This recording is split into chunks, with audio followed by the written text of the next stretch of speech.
ఇప్పుడు ఉగ్రరూపం చూస్తుంటే పాకిస్తాన్ కాదు యావత్ ప్రపంచంలోని ఉగ్రవాదులు విలవెల్లాడిపోతున్నారు, వణికిపోతున్నారు. ఇప్పుడు ఇవంతా underworld don Dawood Ibrahim కి సంబంధించిన బిగ్ అండ్ వార్ బ్రేకింగ్ మీరు చూస్తున్నారు. Here it is on the screens of RTV. Underworld don Dawood Ibrahim Pak నుంచి జంప్ అయ్యాడు. యుద్ధ భయంతో పాక్ నుంచి పారిపోయాడు దావూద్ ఇబ్రహీం. దానికి సంబంధించిన బిగ్ బ్రేకింగ్ న్యూస్ చూస్తున్నారు. దీంతో పాటు గత కొన్నేళ్లుగా పాకిస్తాన్లోనే తలదాచుకున్నాడు దావూద్ ఇబ్రహీం. దావూద్ ఇబ్రహీంతో పాటు చోటా షకీల్ కూడా పరారైనట్టుగా తెలుస్తోంది. మరి ముఖ్యంగా భారత్లో జరిగిన దుర్మార్గపు టెర్రరిస్టు దాడులకు కీలక పాత్రధారి, సూత్రధారి, వెనకాల ఉండి నడిపించిన వ్యూహకర్త ఇదిగో ఈ దుర్మార్గుడే. నేషనల్ సెక్యూరిటీ అడ్వైజర్ అజిత్ దోవల్కి కూతవేటు దూరంలో దొరికిపోయాడు. కానీ ఆ సందర్భంలో త్రుటిలో తప్పించుకున్నాడు. లేకపోతే ఈ పాటికి భారత్లో ఉండి ఓచలు కాదు బహుశా భారతదేశం ఇచ్చిన పనిష్మెంట్కి ఉరికంబానికి వేలాడుతూ ఉండేవాడేమో. ఇప్పుడు దావూద్ ఇబ్రహీం పాకిస్తాన్ నుంచి పరారైపోయినట్టుగా తెలుస్తోంది. దావూద్ ఇబ్రహీంతో పాటు చోటా షకీల్ కూడా పరారీలో ఉన్నాడనేది మనకు అందుతున్న సమాచారం. ప్రస్తుతం ఎక్కడికి పారిపోయాడు ఈ దుర్మార్గుడు, ఎక్కడ ఉన్నాడు, ఏం జరిగే అవకాశం ఉంది? ఇటు భారత్ ఎటువంటి ప్రయత్నాలు చేస్తోంది? గుర్తు పెట్టుకోండి, కలుగులో నుంచి ఎలక బయటకు వచ్చింది. ఎక్కడ ఉన్నా దాన్ని పట్టుకోవడమే. బహుశా ఎలకంటే పాపం అదేనా ఫీల్ అవుతుందేమో. వీళ్ళు ఏకంగా పందుకొక్కులు, దుర్మార్గులు. ఇటు భారతదేశం పాలిట యమపాసంగా మారిన ఈ దుర్మార్గులని ఇప్పుడు ఆ యమపాసమే వాళ్ళ మీద సంధించడం జరిగింది. ఎప్పుడైతే మన ఫైటర్ జెట్స్ పాకిస్తాన్లోకి అడుగుపెట్టాయో భయానికి వణికిపోయారు ఈ దుర్మార్గులు. ప్రస్తుతం పాకిస్తాన్ నుంచి పారిపోయారు. అప్డేట్స్ తెలుసుకునే ప్రయత్నం చేద్దాం. మా ప్రతినిధి మధు అప్డేట్స్ అందించేందుకు సిద్ధంగా ఉన్నారు. మధు, ఈ దుర్మార్గుడు దావూద్ ఇబ్రహీం ఎక్కడికి పారిపోయాడు? ఎగ్జాక్ట్లీ 1993 ముంబై బాంబ్ బ్లాస్ట్ల తర్వాత నుంచి ఆయన మకాన్ని హైదరాబాద్ దుబాయ్ మార్చారు. దుబాయ్ నుంచి పాకిస్తాన్లో ఆశ్రయంగా మార్చుకున్నటువంటి పరిస్థితి. ప్రస్తుతం పాకిస్తాన్ ఆశ్రయం కల్పిస్తూ ఉంది. 3 అంచెల భద్రతతో ప్రత్యేకంగా ఒక విల్లాను ఏర్పాటు చేసింది. అదే విల్లాలో దావూద్ ఇబ్రహీం ఉంటాడు. అక్కడ నుంచే ప్రపంచం మొత్తం డి గ్యాంగ్ సంబంధించినటువంటి వరల్డ్ వైడ్కి సంబంధించినటువంటి దందా చేస్తూ ఉన్నాడు. అక్కడ నుంచి చాలా స్పష్టంగా అక్కడ నుంచి మాదక ద్రవ్యాల రవాణా, అక్రమ ఆయుధాల రవాణా అంతా కూడా అక్కడ నుంచే, పాకిస్తాన్ నుంచే జరుగుతూ ఉంది. పాకిస్తాన్ ప్రభుత్వం, ఆర్మీ కలిసి అక్కడ 3 అంచెల భద్రత. దావూద్ ఇబ్రహీం ఇంటికి వెళ్ళాలంటే 3 లైన్లు దాటుకున్న తర్వాత దావూద్ ఇబ్రహీంని రీచ్ అయ్యేటువంటి పరిస్థితి. రీసెంట్గా కొన్ని సంవత్సరాల క్రితం దావూద్ ఇబ్రహీం సంబంధించినటువంటి కూతుర్ని మియాందాద్ సంబంధించినటువంటి పాకిస్తాన్ మాజీ క్రికెటర్ కొడుకుకి ఇచ్చి పెళ్లి చేశాడు. దానికి సంబంధించి దుబాయ్ ద్వారా కార్యకలాపాలు నిర్వహిస్తాడు. 1993లో బాంబ్ బ్లాస్ట్లకు కారణం ముంబైలో చిల్లర దొంగతనాల నుంచి ప్రారంభమైనటువంటి దావూద్ ఇబ్రహీం రాజకీయ సంబంధించినటువంటి నాయకులను హత్య చేయడము, తర్వాత అండర్ వరల్డ్ డాన్గా ఎదిగేటువంటి తీరు, ఇవన్నీ సంబంధించినటువంటిది. అక్కడి నుంచి ఒక డి గ్యాంగ్ ఏర్పాటు చేసుకున్నాడు. హత్యలు, కిరాయి హత్యలు, బెదిరింపులు, బాలీవుడ్కి సంబంధించిన నాయకులని, తర్వాత రాజకీయ పార్టీ నాయకులని, తర్వాత అక్కడి నుంచి డైరెక్ట్గా ప్రపంచ దేశాలకు సంబంధించినటువంటి అండర్ వరల్డ్ డాన్స్తో సంబంధాలు ఏర్పాటు చేసుకొని మాదక ద్రవ్యాలు, అక్రమ ఆయుధాలు సరఫరా చేసే స్టేజ్ వరకు వచ్చింది. మొన్నటి వరకు పాకిస్తాన్ వారికి ఆశ్రయం ఇచ్చింది. భారత్ భీకరమైన పోరాటం చేస్తూ ఉంది, దాడులు చేస్తూ ఉన్నటువంటి పరిస్థితి. దీంతో దావూద్ ఇబ్రహీం పాకిస్తాన్ వదిలి పారిపోయినట్టుగా ప్రచారం జరుగుతూ ఉంది. ఒక పెద్ద అండర్ వరల్డ్ సామ్రాజ్యాన్ని ఏర్పాటు చేశాడు దావూద్ ఇబ్రహీం. ఈ డి గ్యాంగ్ పేరిట అనేక హత్యలు, అనేక సంబంధించినటువంటి నేరాలు, అనేక బాంబ్ బ్లాస్ట్లకు కారణమైనటువంటి నరరూప రాక్షసుడే దావూద్ ఇబ్రహీం. ఒక కానిస్టేబుల్ కొడుకుగా ఉన్నటువంటి దావూద్ ఇబ్రహీం 7th క్లాస్ తర్వాత స్కూల్ డ్రాప్ అవుట్ అయి నేరాలు భయపడారు. చిల్లర దొంగతనాలు, జేబు దొంగలు, చిన్న నేరాలకు పాల్పడుతూ ఈ స్థాయికి వచ్చినటువంటి పరిస్థితి. ప్రస్తుతం భారత్ మోస్ట్ వాంటెడ్గా ఉన్నటువంటి దావూద్ ఇబ్రహీం పైన దాడులు చేసే అవకాశం ఉందనేటువంటి ఒక సమాచారంతో అక్కడి నుంచి పారిపోయినట్టుగా సమాచారం అందుతూ ఉంది. అయితే భారత్ కూడా చాలా స్పష్టంగా ఎక్కడ ఏ మూమెంట్, ఎవరెవరు ఎక్కడికి వెళ్తూ ఉన్నారు, ఉగ్రవాదుల్లో లిస్టులో ఉన్నటువంటి వాళ్ళు కానీ, భారత్ వ్యతిరేక శక్తులు పాకిస్తాన్లో దాక్కొని ఉన్నటువంటి వారు కానీ, వారి సంబంధించిన సమాచారాన్ని సేకరించే ప్రయత్నం చేస్తుంది. ఖచ్చితంగా సమయం దొరికితే దావూద్ కూడా భారత్ బాంబులకు హతమయ్యే సిచ్యువేషనే ఉంటుంది. దావూద్ ఇబ్రహీం అనేటోడు నరరూప రాక్షసుడు. ఎలాంటి మానవ సంబంధాలు, మానవీయ సంబంధాలకు విలువనివ్వడు. కేవలం డబ్బు, నేరం, డీల్స్ వీటిపైనే దృష్టి పెడతారు. సో ప్రస్తుతం పాకిస్తాన్కు ఒక రకంగా ఆదాయపరంగా ఆయువు పట్టి లాంటి వాడు దావూద్ ఇబ్రహీం.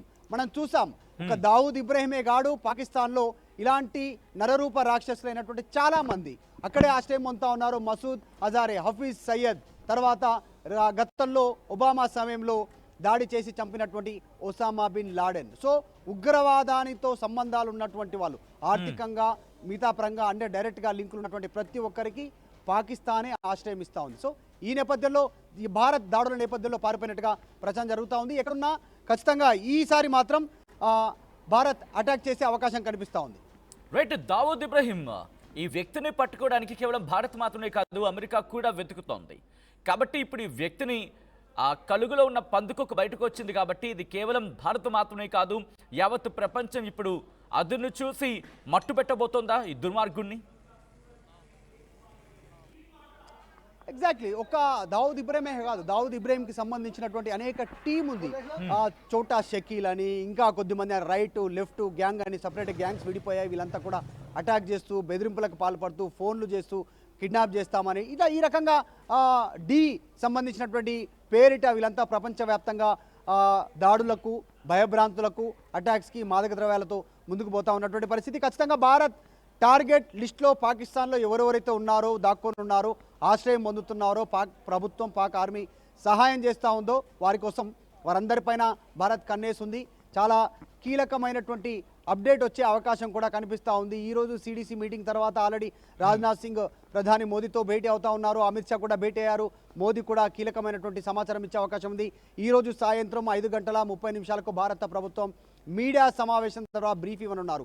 ఏం జరుగుతూ ఉంది, యుద్ధానికి సంబంధించినటువంటి డీటెయిల్స్ ఇవ్వనున్నారు. సో ప్రతిసారి మీడియా సమావేశం తర్వాత ఒక పెద్ద దాడి చేసుకుంటూ ముందుకు వెళ్తూ ఉన్నారు. మనం ఆపరేషన్ సింధూర్ కంటే ముందుగానే ఇలాగే బ్రీఫ్ ఇచ్చారు. బ్రీఫ్ ఇచ్చిన నెక్స్ట్ డే రోజు అటాక్ చేశారు. సెకండ్ డే రోజు బ్రీఫ్ ఇచ్చారు.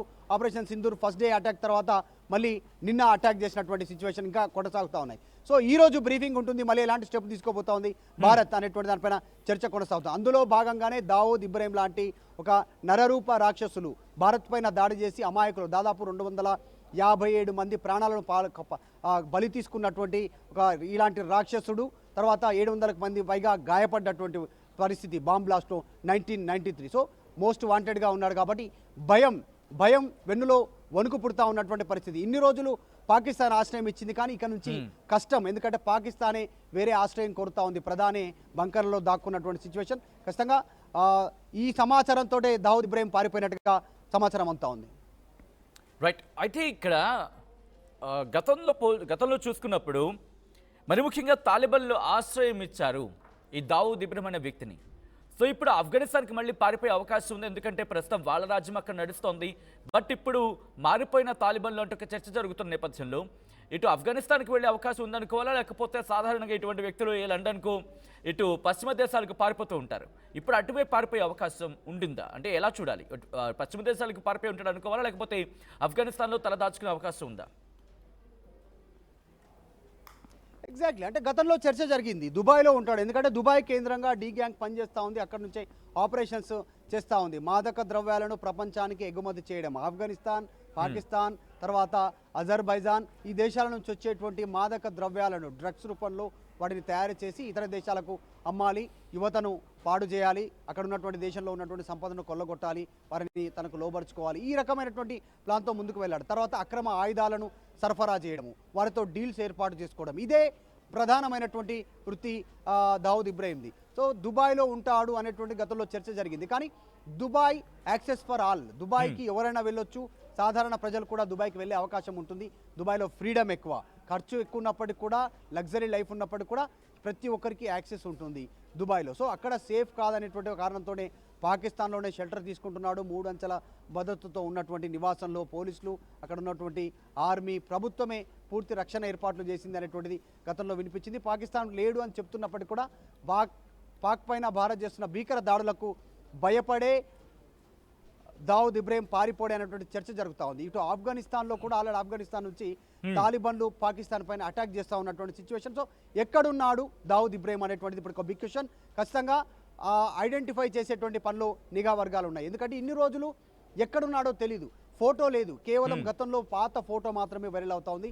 ఇప్పుడు రైట్ నౌ సిచ్యువేషన్ ఏ స్థితిలో ఉన్నాడు, ఎంత ఏజ్ ఉంటుంది, ముఖ కవలికలు ఎలా ఉన్నాయి, ప్లాస్టిక్ సర్జరీ చేయించుకున్నాడా లేకుంటే యథావిధిగా అలాగే ఉన్నాడా, ఎట్లా ఉంది పరిస్థితి, ఆరోగ్యం సహకరిస్తుందా కూడా తెలీదు. తర్వాత గతంలో గ్యాంగ్రీన్ వచ్చిందని రకరకాల ప్రచారం జరిగింది, విష ప్రచారం జరిగింది వాడిపైన అనేటువంటి రకరకాల వార్తలు వినిపించాయి. కానీ ప్రస్తుతం ఉన్న సిచ్యువేషన్లో ఎలా ఉంటాడో తెలీదు, ఎక్కడ ఉంటాడో తెలీదు. సో ఇప్పుడు మాత్రం పారిపోయాడనే సమాచారం వస్తూ ఉంది. కాబట్టి ఇప్పుడు కనుక బయటకు వస్తే కదలికలను భారత ప్రభుత్వం, తర్వాత ఇతర దేశాలు, ఎందుకంటే అమెరికా కూడా మోస్ట్ వాంటెడ్ కాబట్టి మిగతా దేశాలకు కూడా నిఘా ఉంది పాకిస్తాన్ పైన, కదలికలను గుర్తించే అవకాశం ఉంటుంది, మనం పట్టుకునేటువంటి అవకాశం ఉంటుంది ఇతర దేశాల సహాయం ద్వారా, నిఘా సమాచారం ద్వారా. కాబట్టి ఇప్పుడు కనుక పారిపోవడానికి ఎలాంటి ప్రయత్నం చేసినా దొరికిపోయే అవకాశం ఉంటుంది.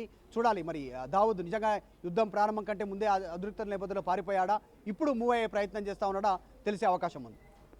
రైట్ మరి ఒక్కసారి మీరు లైన్లో ఉండే ప్రయత్నం చేయండి. దావూద్ ఇబ్రహీం ఈ పేరుకి ఇంట్రడక్షన్ భారతదేశంలో అస్సలు అవసరం లేదు.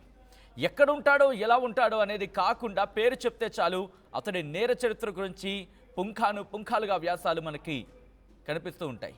అవేం గతంతో ఘన చరిత్ర ఏం కాదు. ఆ పుంఖాలు ఆ కాపీస్ను చూస్తే కంపు తప్ప ఇంకేం ఉండదు. భారతదేశం మీద విరుచుకుపడిన ఈ దుర్మార్గుడు 1993 బాంబే బ్లాస్టింగ్కి సంబంధించి ఎంతటి దుర్మార్గమైన చర్యకు పాల్పడ్డాడు. ఆ తర్వాత భారత్, అమెరికా కలిసి ఈ దుర్మార్గుడిని గ్లోబల్ టెర్రరిస్ట్గా ప్రకటించింది. అక్కడి నుంచి ఎక్కడ ఉంటాడు, ఎలా ఉంటాడు, ఏ విధంగా ఉంటాడు, ఎక్కడెక్కడికి వెళ్తాడు, దీని మీద ప్రత్యేకమైన దృష్టి సారించింది. ఏ స్థాయిలో అంటే ఒక అన్కన్ఫర్మ్డ్ సోర్స్ అనుకోండి, లేకపోతే సోషల్ మీడియా వేదికగా జరిగే చర్చ అనుకోండి, ఆ మాట నేను మీకు చెప్పే ప్రయత్నం చేస్తున్నాను. 2017లో బాంబే బ్లాస్ట్కి సంబంధించి తిరిగి తీసుకొచ్చే ప్రయత్నాలు జరిగాయి. లండన్లో ఉన్నాడు, అక్కడ చాలా సీరియస్గా ఇన్వెస్టిగేషన్ జరుగుతుంది తెలుసుకున్న తరుణంలో 2017లో భారత్కి తీసుకొచ్చే ప్రయత్నాలు జరిగాయి. అయితే మాటలు జరిగాయి. ఆ మాటలు జరిగిన పరిస్థితుల్లోనే, ఆ చర్చలు జరిగిన నేపథ్యంలోనే ఎటువంటి థర్డ్ డిగ్రీ నా మీద ప్రయోగించినంటే వస్తానని చెప్పి కండిషన్ పెట్టాడంట. అరే దుర్మార్గుడా, నువ్వు చేసిన తప్పులు ఇక్కడికి వచ్చిన తర్వాత దానికి తగినట్టుగా శిక్ష అనుభవించాల్సిందే కదా. నువ్వైనా ఎవడైనా అందరికీ చట్టం అందరికీ సమానమే. నీ కండిషన్స్ ఏంటి చట్టానికి? ఆ తర్వాత ఇదే అంశాన్ని కాస్త పొలిటికల్గా చర్చ జరిగిన తర్వాత ఇది అలా డైల్యూట్ అయిపోయింది అనేది వినిపించే మాట. కారణాలు ఏంటి అని ఏవై ఉంటాయి, ఏ కారణాలు అయి ఉండొచ్చు అనేది అది నేను మీ ఊహకే వదిలేస్తున్నాను. బికాజ్ ఇప్పుడు ఆ సబ్జెక్ట్ కాంటెక్స్ట్ అనేది అఫ్ కోర్స్ ఇంట్రెస్టింగ్గా ఉంటుంది, బట్ ఇప్పుడు జరుగుతున్న పరిణామాలతో చూసుకుంటే అంత ఇంపార్టెంట్ అయితే కాదు. What you say, right or wrong? మీ అభిప్రాయాన్ని చెప్పే ప్రయత్నం చేయండి. బట్ అక్కడి నుంచి ప్రస్తుతం ఈ దుర్మార్గుడు ఎక్కడున్నాడు, ఎందుకంటే గతంలో చాలా దుర్మార్గమైన చరిత్ర ఉంది, అలా చెప్పి ఇప్పుడు లేదా అని కాదు. తన ఉనికి గురించి ఎక్కడ బయటికి రానివ్వట్లేదంటే ఎంత ప్లాన్డ్గా కరాచీ కేంద్రంగా, నిర్మోహమాటంగా కరాచీ కేంద్రంగా దుర్మార్గుడు తన పన్నాగారిని పన్నుతూ ఉన్నాడు. ఇప్పటికీ తన వ్యూహాన్ని రచిస్తూనే ఉన్నాడు. ఇటువంటి దావూద్ ఇబ్రహీం ఇటు యునైటెడ్ అరబ్ ఎమిరేట్స్ కావచ్చు, పాకిస్తాన్లో ఇక్కడ ఉంటున్నాడు అనే ఒక డిస్కషన్ జరిగింది. దీంతో పాటు పాకిస్తాన్ ఆఫ్ఘన్ బార్డర్ మనం కొద్దిసేపటి క్రితం మాట్లాడుకున్నాం. 1990లోనే ఏదో ఇష్యూ వచ్చినప్పుడు తాలిబాన్ల సహాయంతో ఆఫ్ఘనిస్తాన్ పారిపోయి వాళ్ళ ఆశ్రయంలో, వాళ్ళ కాపలాలో, వాళ్ళ ప్రొటెక్షన్లో బతుకు జీవుడా అని చెప్పి జీవితం గడిపాడు. ఆ తర్వాత మళ్ళీ బయటకు వచ్చి మనం చూసాం బాంబే బ్లాస్ట్, ఇప్పుడు ముంబై అంటున్నాం. అటువంటి వ్యక్తి 2015లో మనకి ఆ చర్చ జరిగింది. అయితే అంతకన్నా దానికి వెళ్ళే ముందు ఇంటెలిజెన్స్ ఇండియన్ సోర్సెస్కి మాట్లాడుకుని ఇంటర్ సర్వీస్ ఇంటెలిజెన్స్ అంటే అప్పుడు ఎటువంటి చర్చ జరిగిందంటే భారత్ అమెరికా వీళ్ళిద్దరి మధ్య ఒక కోఆపరేషన్ ఉండింది. ఇప్పటికీ అఫ్కోర్స్ ప్రపంచవ్యాప్తంగా ఇప్పుడు అది కాస్త జోరు అందుకుంది ఆ టెర్రర్ యాక్టివిటీస్ మీద యుద్ధానికి, ఫైట్ అగైనెస్ట్ టెర్రరిజం. సో అలా జరుగుతున్న క్రమంలో 2015లోని ఒక ప్రశ్న తలెత్తింది లోక్సభలో, ఎక్కడున్నాడు అంటూ కూడా అప్పుడు ప్రశ్న రైజ్ అయితే రాజ్నాథ్ సింగ్ సమాధానం ఇచ్చారు. అప్పుడు ఆయన హోంమంత్రిగా ఉన్నారు. త్వరలోనే ఆయన్ని పట్టుకొని ఇక్కడ తీసుకొస్తామని చెప్పి. బట్ రిమెంబర్, వాడు మాత్రం కరాచీలోనే ఉన్నాడు. కరాచీ కేంద్రంగానే తన దుర్మార్గమైన ప్లాన్స్ని ఎగ్జిక్యూట్ చేశాడు. ఇప్పుడు ఈ పందికొక్కు బయటకు వచ్చింది, తన కలుగు నుంచి బయటకు వచ్చింది. పట్టుకొని ఏ సైడ్ ఒకటే మిగిలింది. బట్ రిమెంబర్, పట్టుకొని వేసేయడం కన్నా ముందు చాలా కీలకమైన ఇన్ఫర్మేషన్స్ ఉంటాయి. ఇప్పుడు చూస్తున్న జైష్ మహమ్మద్ కావచ్చు, లష్కర్ తాయిబా కావచ్చు, ద రెసిస్టెంట్ ఫ్రంట్ కావచ్చు, లేకపోతే హిజ్బుల్ ముజాహిద్దీన్ కావచ్చు, వీళ్ళందరికీ ఫండ్స్ ఎక్కడి నుంచి వస్తున్నాయి? దాదాపుగా 3,000 కోట్ల రూపాయలుగా మాట్లాడుకుంటున్న సందర్భం. అది కేవలం ఎక్కడెక్కడో దొరికిన సమాచారంతో చూసుకుంటే ఏది అధికారికంగా ఉండదు వీడి మొహానికి, అనధికారికంగా దొరికేవి. బట్ బియాండ్ దట్ మాట్లాడుకున్న పక్షంలో 4 కుమార్తెలు, 1 కొడుకు, వీళ్ళందరికీ పాకిస్తాన్ పాస్పోర్టే. మాయదారి దిక్కుమాలిన పాకిస్తాన్ని, దిక్కుమాలి దాయా దేశం. ఎందుకు నేను ఇంతలా తిడుతున్నాను ఈ కాన్సెప్ట్ వచ్చినప్పుడు అంటే, మా దగ్గర టెర్రరిస్టులు లేరు, మేము చాలా పవిత్రమైన వాళ్ళు అని మాట్లాడుకుని ఈ సో కాల్డ్ బుద్ధిమంతులు పాకిస్తాన్ వాళ్ళు మరి వీడి కొడుక్కి వీడి కుమార్తెలకి ఎందుకు పాస్పోర్ట్ ఇచ్చారు? Information broadcasting minister Tarar, why didn't you say? As an Indian journalist, I asked you. You hide this guy. Till now, he didn't reveal the whereabouts of Dawood Ibrahim. And now you are saying you are so pure. How ridiculous it is. And you don't have answer to the questions what Indian journalists asks. And you don't cooperate. Your country doesn't cooperate. It till now. ఇంతవరకు మీ మొహాన మీరు cooperate చేసిందే లేదు. Did you cooperate about Mumbai attacks? Did you cooperate about Pathankot? Did you cooperate? Did you ever question yourself? Never and no. You always says, we are peace. Where about the peace? You don't have any peace in your mind. You just have pieces of your country. And you're doing that repeatedly from the decades.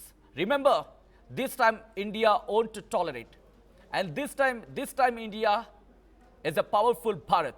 You can say another Mahabharat. Don't forget, your Dawood Ibrahim, your Masood Azhar, and Lashkar-e-Taiba, Jaish-e-Mohammed, and this resistant friend, Hizbul Mujahideen, whatever it may be the terrorist organization, India won't tolerate this time, and we will haunt and we will kill those terrorists. Remember forever. But అంతకన్నా ముందు చెప్పే ప్రయత్నం చేస్తున్నాను. ఈ దావూద్ ఇబ్రహీం గారిని ఎక్కడ ఉన్నా పట్టుకునే ప్రయత్నం జరుగుతుంది. ఎందుకంటే ఇక్కడ భారతదేశానికి ఒక నమ్మకం ఉంది. ఏ మాటలు అంటే, national security adviser Ajit Doval పాకిస్తాన్లో ఆయన ఉండి పనిచేసిన వ్యక్తి, వీడి గురించి ఇంచు తెలుసు. అటువంటి వ్యక్తి ఇప్పుడు ఈరోజు నేషనల్ సెక్యూరిటీ అడ్వైజర్గా ఉన్నారు. ఒక్క చిన్న త్రుటిలో తప్పించుకున్నాడు అంతే. ఒక మీటింగ్ కరెక్ట్గా ఆ పాయింట్ ఆఫ్ టైం గుర్తుకు రావట్లేదు, లేకపోతే నేను ఆ పాయింట్ ఆఫ్ టైం కోట్ చేద్దాను. ఒకనొక టైంలో అదొక I think kind of party, అక్కడ దొరికిన క్రమంలో తప్పించుకున్నాడు. అది కూడా ఏదో వినిపిస్తూ ఉంటుంది, ఎవరు ఇన్ఫర్మేషన్ లీక్ చేశారో అది ఇదేదని చెప్పి. But I'm not sure.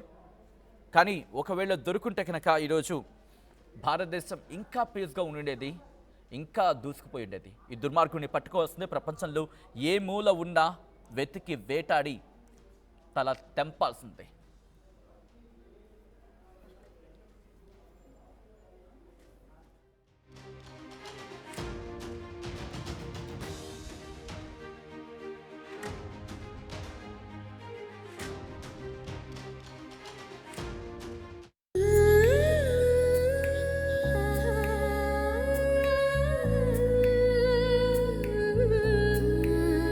Gokulam Signature Jewels,